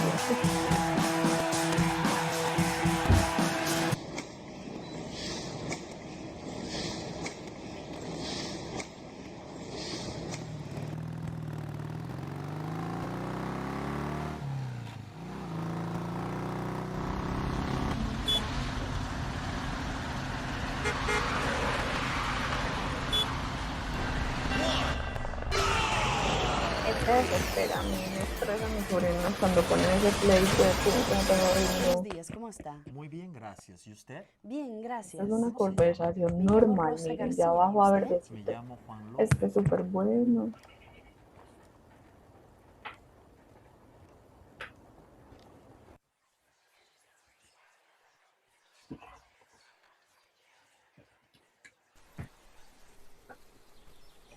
Igual, pues todos estos bellos sonidos dependen de muchos factores, ¿listo? Entonces esto simplemente es como una idea para que usted tenga ahí en cuenta estas posibles variaciones, porque este pedacito de acá me dice que esas variaciones también dependen de muchas cosas, ¿sí o qué? De muchas cosas del sonido, ¿sí o qué? A ver, ¿dónde está vista para ponerlo más? Ay, qué bueno. Alejar. Miren que depende de muchas otras cosas, y o que como qué cosas, vean acá, dice, el nivel de intensidad, que me dice que un sonido si es muy alto o muy bajo, depende de I. Y depende de Rho, de V, de omega, ¿cierto? Y depende de si subserito. Entonces aquí están como las propiedades o las características de las cuales cada una de estas variables depende, ¿cierto? En realidad cada una no, todas dependen, porque beta depende de I y depende de P. Entonces uno puede hablar como en la dependencia en P. ¿P de qué depende? ¿Dónde o a quién se le toma rho y se le toma el área? Al fluido, al medio, a la cuerda, a la barra. ¿De qué depende la rapidez de propagación de las ondas? De raíz de una propiedad elástica y una propiedad inercial. ¿De quién? Del medio, ¿cierto? Todas estas características azulitas, perdón, son del medio. En cambio, ¿de quién es omega? Cuando usted tiene una onda propagándose, un punto del medio recorre un movimiento armónico simple con una frecuencia en 2pi, y esos 2pi los recorre en un periodo. Entonces, omega es una característica de quién? Del medio. No, es una característica del movimiento armónico simple que describe el punto. Y ese movimiento armónico simple se describe en un periodo con una frecuencia y con una frecuencia angular. Entonces, esa característica omega que depende de t y que de todas formas también está relacionada con F, estas características omega, T y F son de la onda, son propias de la onda. Y una vez la onda está establecida, esas características siempre, toda la vida, deben permanecer constantes, jamás pueden cambiar. Yo puedo generar una onda con un martillo en una barra. Y esa onda ya generada se va a propagar a través de la barra. Pero miren que el martillo al rozar la barra genera un sonido y en el sonido también se va a propagar una onda de sonido. Dos ondas súper diferentes, una que va a viajar por el aire y una que va a viajar a través de la barra, pero ambas se producen con la misma perturbación, con el mismo agente, el mismo man las produce. Si esta cosita que está aquí moviéndose fuera la que estuviera, no sé, produciendo el sonido como tal, al rozar aquí el puntito del medio, entonces por el salón viajaría una onda con una frecuencia y a través de la cuerda la onda se propagaría siempre con esta frecuencia, ¿cierto? Vean, por ejemplo, aquí en esta simulación muestra como el pastelito, hay una frecuencia que permanece intacta y usted puede aquí ir generando una perturbación diferente y esta frecuencia siempre va a ser la misma. Si uno tuviera unos audífonos como para inventar lo del sonido y que a través del sonido también se propagara esta onda y que por aquí una personita, no sé, la escuchara con una determinada intensidad y un determinado nivel de intensidad, la onda que se genera acá se va a propagar así, igualitita a través de todo el sistema, inclusive a través de la cuerda, ¿listo? Con la misma frecuencia, con el mismo periodo y con la misma frecuencia angular, ¿listo? Eso no va a cambiar. Entonces, cambios como esos son los que nosotros vamos a estar interesados en estudiar, porque nosotros hemos descrito esto como muy campantemente, ¿sí o qué? Pero, por ejemplo, si yo me pongo a estudiar una cuerda en la vida real, las cuerdas no están así solas, abandonados en el mundo y por ahí se está propagando una perturbación. No, nada, usted las tiene que sujetar, por ejemplo, con la mano, les tiene que dar un jalón inicial y con eso usted genera una perturbación que viaja a través de la cuerda, ¿cierto? Acá cuando usted sostiene la cuerda, usted a ese sistema le genera unos ciertos efectos, porque la onda va a sentir como esos efectos, ¿sí o qué? Puede ser que aquí esté la mano o puede ser que aquí esté la mano, o puede ser que no sea la mano, sino que sea una pared. Entonces, ¿cómo la onda siente esos efectos? Esta onda va a llegar e inmediatamente va a sentir que esto ya no es una cuerda o una barra, sino que esto es un medio con una masa diferente, una mano con una masa diferente, una pared con una masa diferente e inclusive usted puede tener dos cuerditas de materiales diferentes, entonces ahí cuando la onda llega a este pedacito de acá, siente inmediatamente el cambio, entonces ya de una va a decir, ay, pues, ¿cómo así? Ahí está pasando algo. Entonces ese algo es el que uno tiene que estudiar y le tiene que asociar unas nuevas características para ver qué variables permanecen iguales y qué variables se van a ver alteradas. Listo. Entonces nosotros vamos a estudiar legalmente los sistemas compuestos porque cuando uno tiene cuerdas en las cuerdas en las guitarras van pegadas a las guitarras. Entonces, cuando las ondas empiezan a propagarse a través de las cuerdas, sienten esta madera y sienten esta madera. Entonces, sienten ese cambio de medio. Cuando haya un cambio de medio, a eso lo vamos a llamar un sistema compuesto. ¿Listo? Otro ejemplo de un sistema compuesto. Estoy gritando en una cueva. ¡Oh! Y la cueva me va a devolver el oe, digo, ¿qué? Entonces ahí cuando se termina el aire y llega hasta el final, al final de la cueva, mi voz rebota y ese OE se me devuelve. Entonces ahí se establece una cosa a la que vamos a llamar la interfaz. ¿Qué va a ser la interfaz? Donde existe el cambio de medio. Entonces usted grita OE, su OE viaja hacia la cueva, hacia la pared de la cueva, se estrella y a usted se le devuelve el OE. Listo. Puede pasar que el OE también quede vibrando un ratico en la pared, ¿sí o no? Entonces aquí se van a generar tres nuevas ondas. Yo lo estoy dando con diferentes sistemas, cuerdas, la guitarra y las paredes de madera, los lazos que están sostenidos por dos manos o que en un lado tiene una mano y en el otro lado tiene la pared. Usted puede tener dos peceras con dos peces diferentes. Usted puede tener aquí agua dulce y aquí puede tener agua salada. Entonces ahí en este medio de acá va a existir como un cambio de salinidad, entonces ahí se va a establecer una frontera y a esa frontera la vamos a llamar una interfaz. Entonces, ¿qué vamos a estudiar? Vamos a estudiar los medios con sistemas compuestos. Entonces, ¿qué vamos a definir esos sistemas compuestos? Todo lo que necesitamos para poder definir ahí las ondas propagándose. Listo, lo voy a definir en el sistema que a mí me parece más fácil para hacer esta vuelta bien fácil. Supongan que esto es una cuerda compuesta y que tiene dos materiales, rojito y azul. Entonces, voy a generar una perturbación que va a viajarse con esa diferencia de los dos colores y esa diferencia de los dos colores o de los medios los vamos a llamar la interfaz. ¿Qué vamos a localizar en la interfaz? Uh, la marca del sistema coordenado cartesiano, listo, el cero de nuestro sistema coordenado cartesiano. Luego, usted tiene que analizar cómo llega la perturbación. Si usted a esto le manda una perturbación de este lado, a esa perturbación la vamos a describir a través de sí y a esa perturbación la vamos a describir normalmente como la conocemos, seno de parte espacial, parte temporal. Listo. A la que llega inicialmente, a la que se genera de forma inicial, la vamos a llamar el perfil incidente. Listo, este es como el OE que usted manda en la cueva.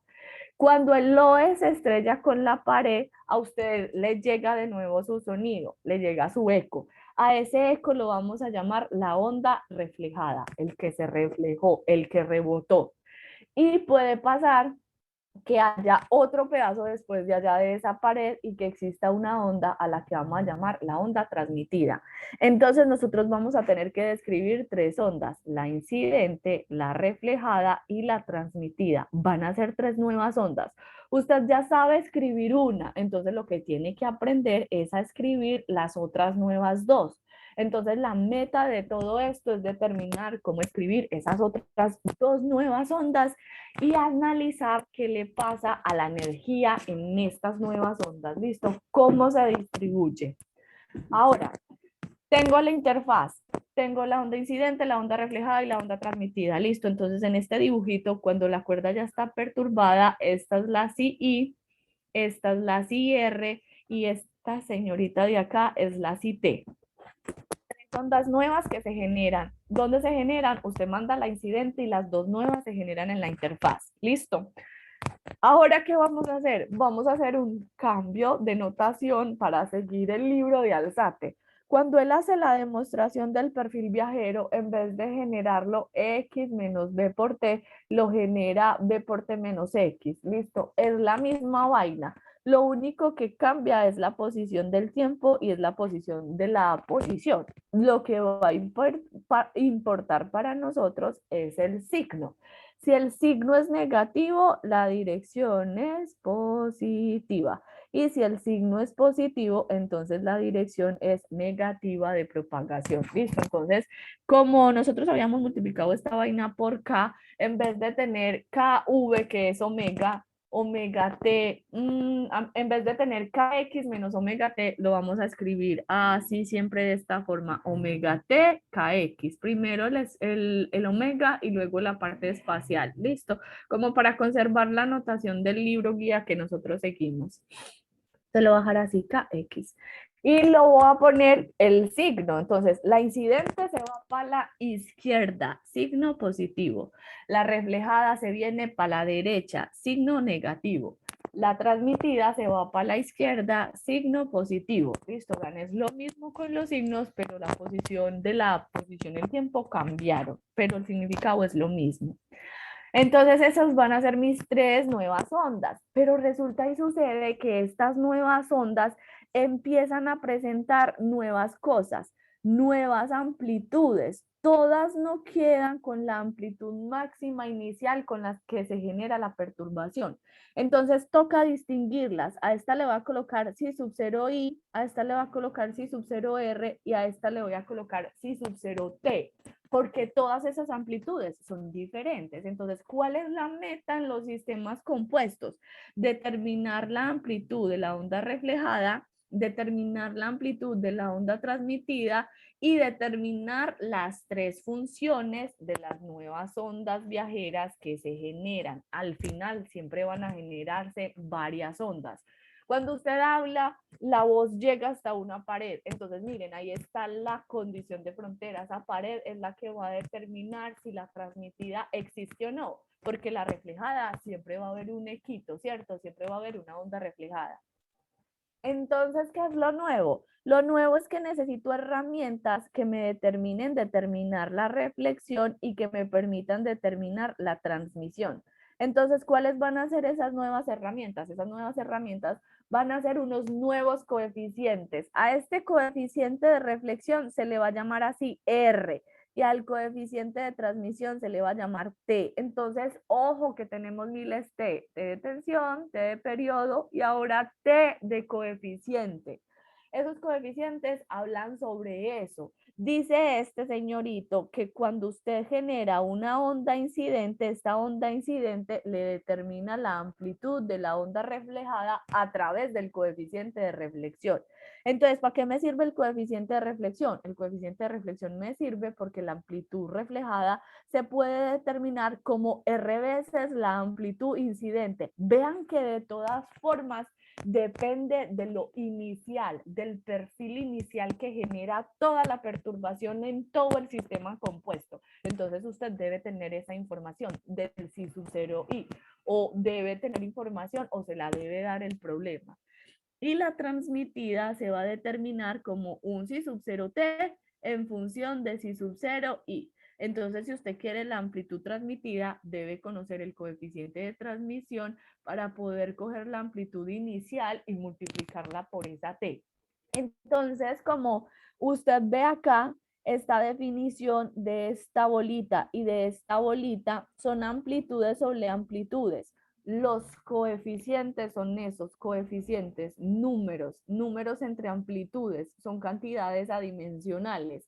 Y las si sub ceros son las que le dan las unidades. Entonces, R si sub 0 i ya sí tiene unidades de metro.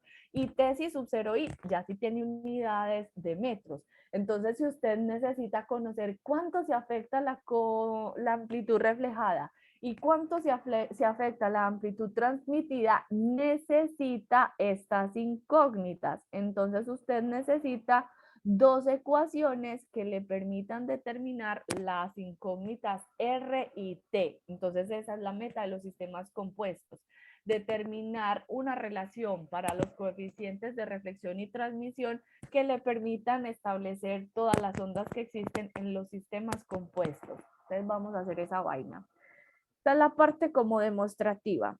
¿Cómo se hace esa vaina? Nuestra ecuación de onda tiene dependencia en variable 2, ¿sí o qué? Porque nuestras ondas dependen de dos variables, de la posición y del tiempo.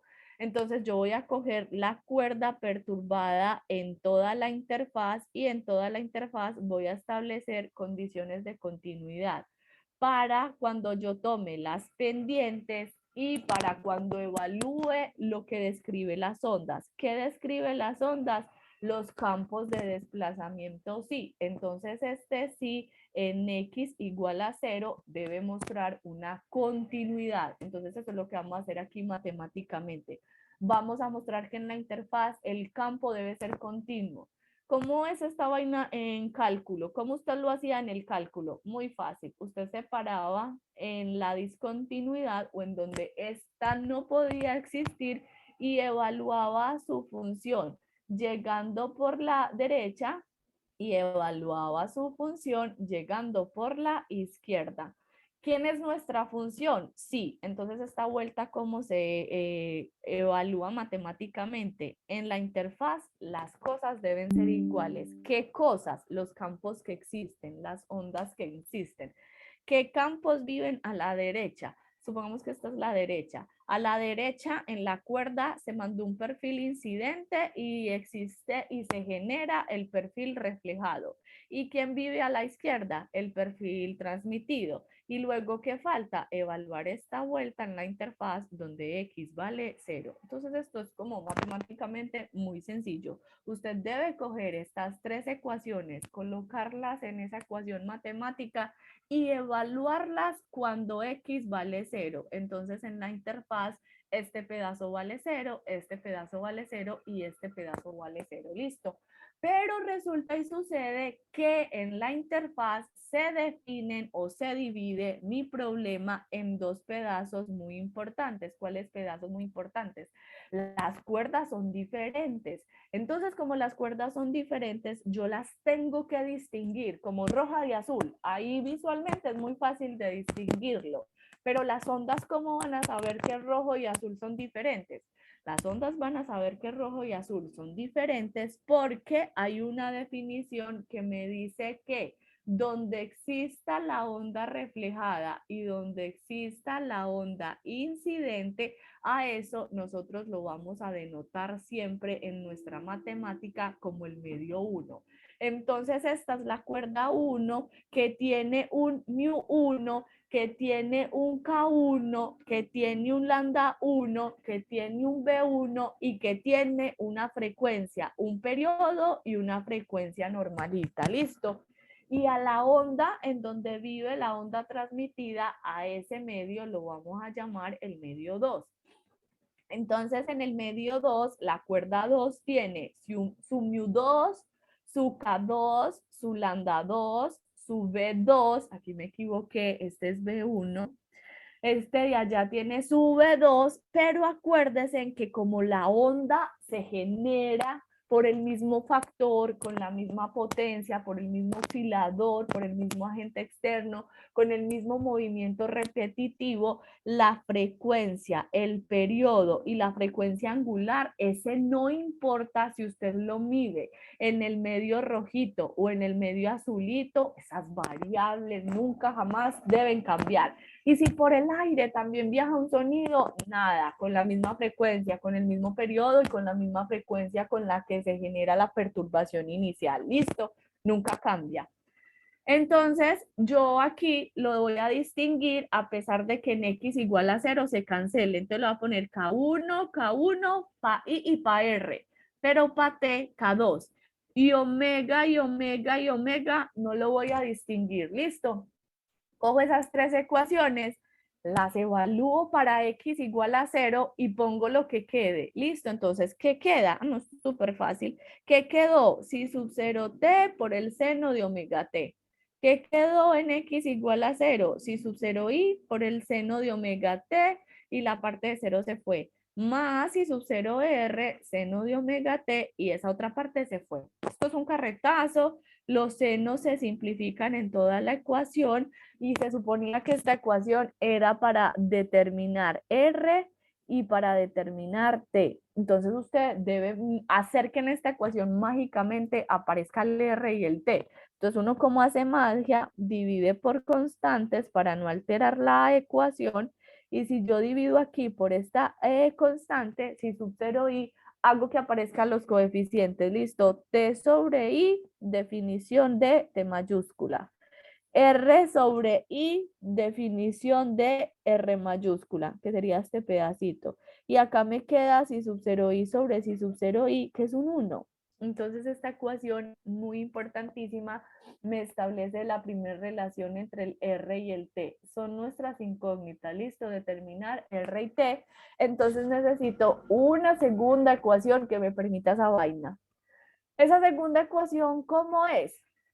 Es igual que la de arriba, pero con la pendiente. Y la pendiente, no sé si se acuerdan de la pendiente es coger algo y derivarlo con respecto a la posición. Entonces, derivada de esta vaina con respecto a la posición, derivada del seno, coseno.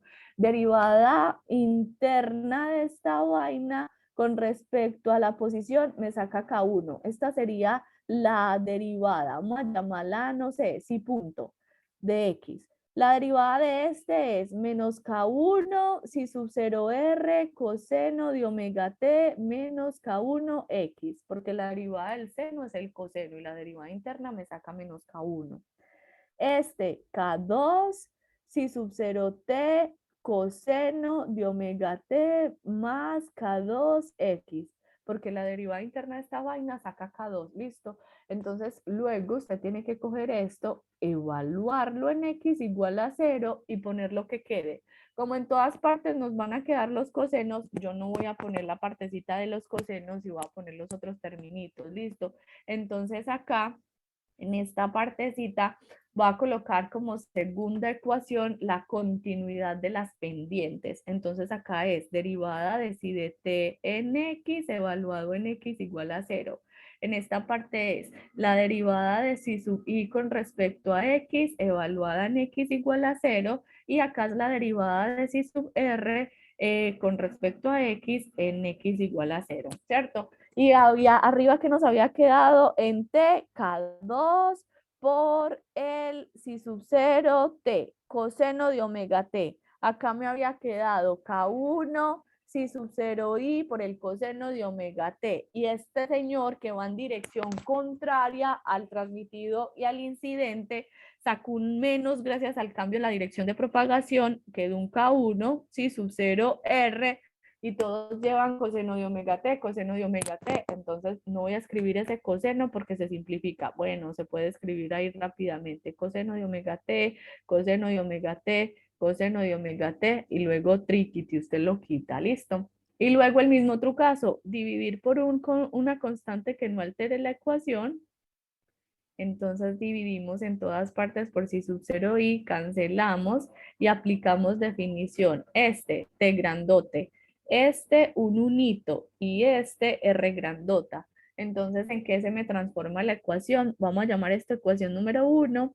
Entonces, la ecuación número 2 me queda transformada en K2 que multiplica a t igual a K1 por 1 menos K1 por R. Entonces ya ahí está la maravilla de las dos ecuaciones con dos incógnitas y se supone que usted tiene que ahí aplicar como bien rapidísimo todo lo que sabe de los cursos básicos de álgebra. Tiene estas dos condiciones para solucionar su problema de coeficientes de reflexión y transmisión. Y que quiere encontrar la definición de R y T, entonces dele. Va a ser una trampa, voy a decir que esta ecuación de acá abajo se parece a esta, solo que el R está acompañado de un K1. Entonces, como para hacer que estas dos partecitas se parezcan, a esta la voy a multiplicar por K1, a esta la voy a multiplicar por K1 y a esta la voy a multiplicar por K1.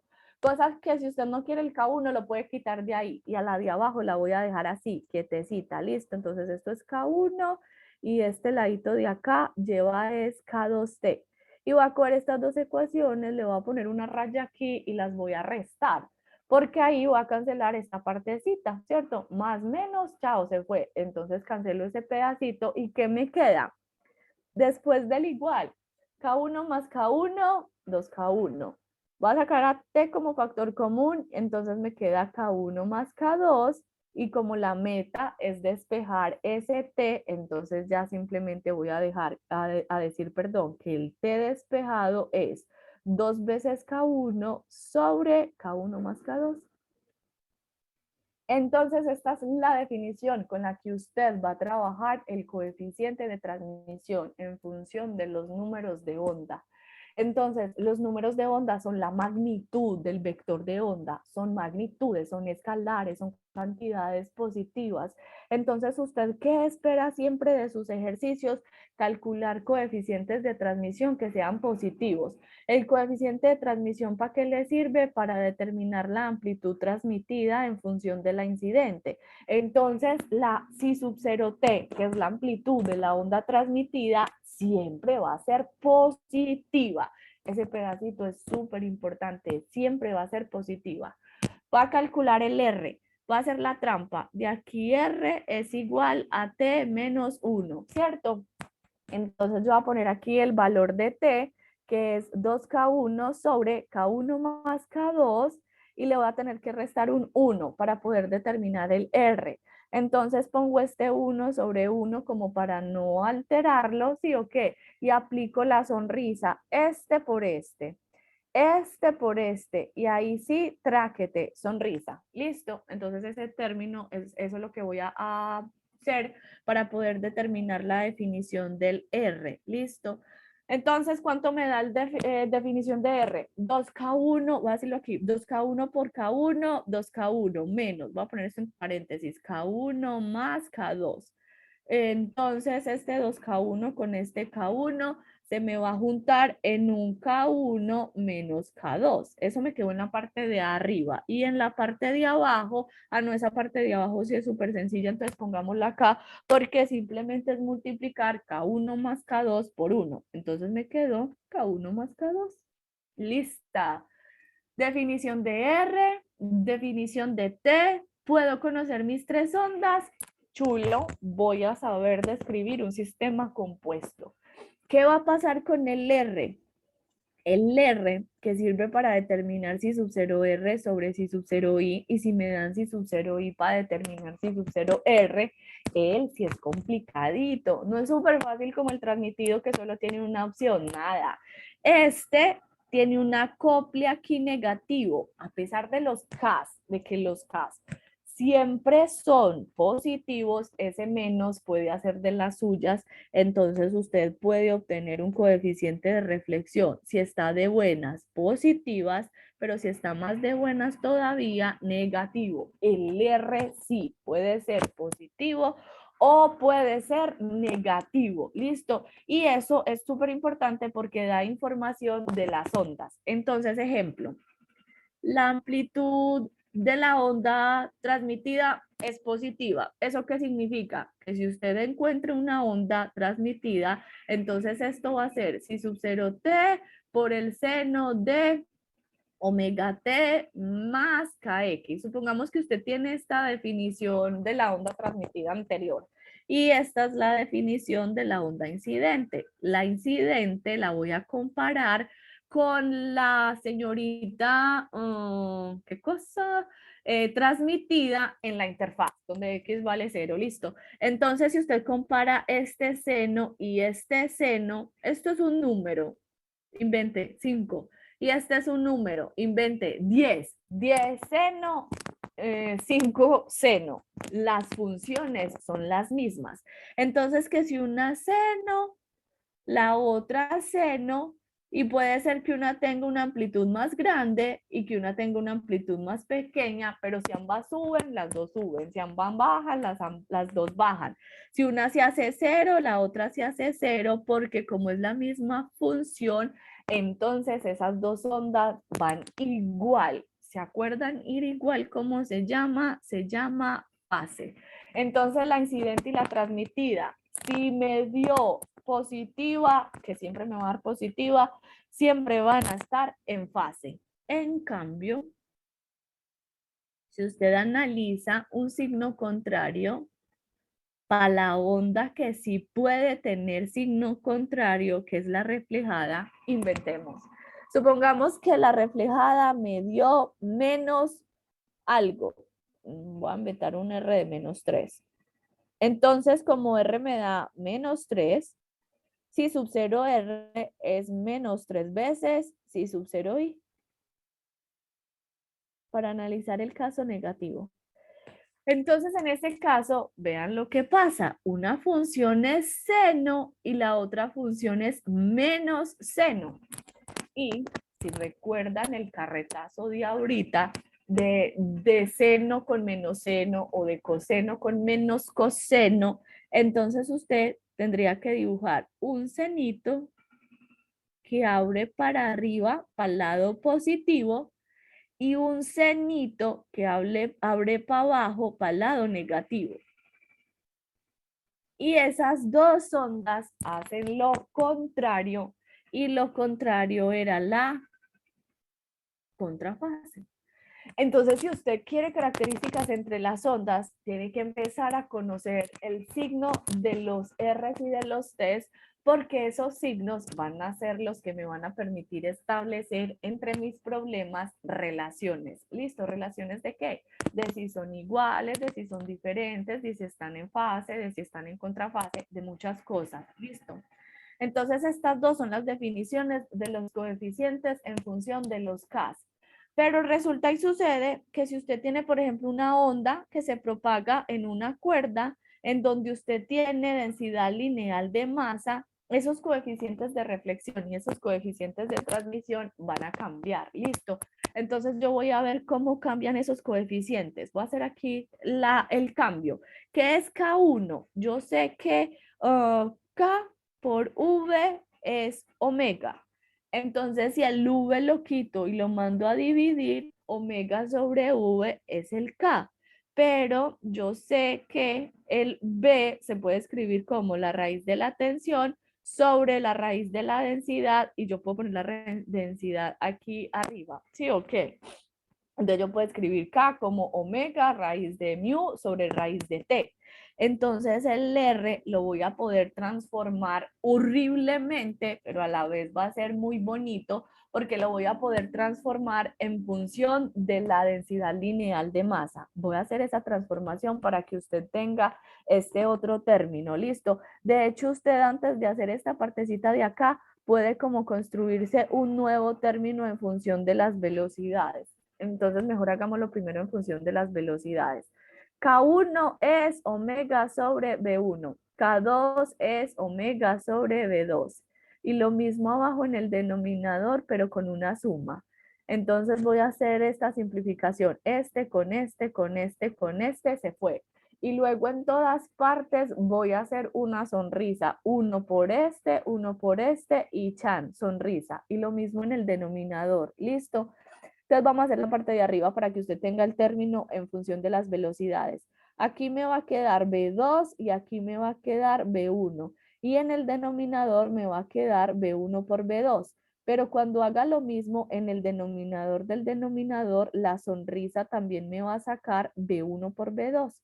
Entonces, por eso es que no voy a escribir los denominadores, los vamos a simplificar y simplemente el término va a ser la suma en el denominador y la resta en el numerador. Entonces es B2 menos B1 sobre B2 más B1. Así, listo. El R definido en función de las velocidades. Voy a quitar esta definición y les voy a poner esta aquí. Otra definición, R en función de velocidades. Calculémonos el T súper rápido con la ecuación 1. T es 1 más R. T es 1 más R. R es B2 menos B1 sobre B2 más B1. Entonces sacamos la multiplicación. Listo. Como cuando esto quede sobre 1, todo va a quedar B2 más B1. Listo. Y empiezo a multiplicar este con este y este con este. Me queda B2 más B1 más B2 menos, ay, aquí se fue, esto es B2, B1. Entonces ese es B2 menos B1, lo que quiere decir que los B1 se cancelan. Entonces la definición de este señorito es 2B2 sobre la suma. Listo, así, B2 más B1, B2 menos B1. Entonces se cancelan los B1 y B2 queda dos veces. Listo, sí, bien. Segunda definición, coeficiente de reflexión y de transmisión en función de las velocidades. ¿Listo? Entonces van a ver definición en términos de los números de onda, definición en términos de las velocidades y definición solo para cuerdas en donde la velocidad es raíz de t sobre mu. ¿Listo? Entonces, ¿cómo me quedarían las definiciones si es raíz de t sobre mu? Voy a poner velocidad 2.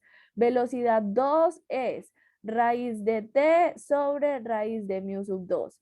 Velocidad 1, raíz de t sobre raíz de mu sub 1. Velocidad lo mismo abajo con suma.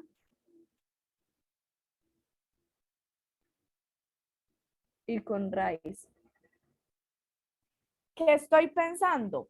estoy pensando que tengo una cuerda compuesta, como la de este dibujito, en donde le pego un bloque de masa M para que le haga una tensión debida a su peso y en el sistema en el cual toda la tensión a lo largo de la horizontal, como pasan las cuerdas, toda la tensión horizontal permanece constante. Entonces, por eso, cuando metí aquí la T para la B2 y la T para la B1, no la distinguí porque la tensión también permanece constante.